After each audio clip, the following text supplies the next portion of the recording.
దేవుడా, నా తల్లి నన్ను గుర్తు చేసుకునే పరిస్థితిలో లేదు, నా తండ్రి నన్ను గుర్తు చేసుకునే పరిస్థితిలో లేదు.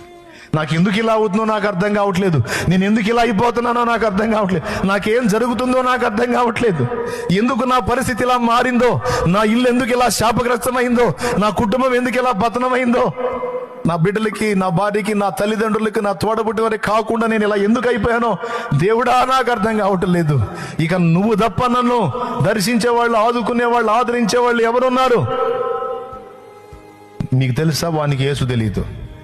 వాడెవరిని వేడుకొని ఉంటాడో తెలుసా? వాడెవరికి మొక్కుతున్నాడో, ఎవరిని ఆరాధిస్తున్నాడో వాళ్ళందరినీ తలుచుకొని ఉంటాడు, వాళ్ళందరికీ మొర్రపెట్టుకొని మొత్తుకొని ఉంటాడు. కానీ ఎవరు రాలేదు. ఎవరు వచ్చారో తెలుసా? వానిని ఎవరు సృష్టించారో ఆయన గదిలాడు వాని కోసం. ఆయన గదిలాడండి.